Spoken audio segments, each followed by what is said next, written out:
TNI AD mengonfirmasi kedatangan sistem rudal balistik KHN buatan Turki yang sudah ditempatkan di Batalion Artileri Medan 18, Kalimantan Timur. Saat ini, baru satu baterai masuk sebagai batch pertama, namun belum resmi diserah terimakan ke TNI AD. Serah terima diperkirakan berlangsung awal tahun 2026, bersamaan dengan pengiriman berikutnya yang membentuk kekuatan setara 1 batalion.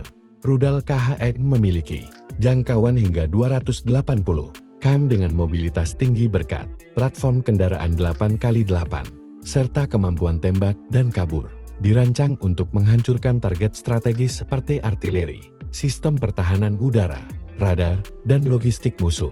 Penempatannya di Kalimantan Timur dinilai strategis untuk mendukung pertahanan wilayah, menjaga perbatasan, dan melindungi kawasan penting termasuk ibu kota Nusantara. Hadirnya KHN menjadi bagian dari modernisasi alutsista Indonesia, sekaligus simbol deterrence terhadap ancaman eksternal. Namun, efektivitasnya bergantung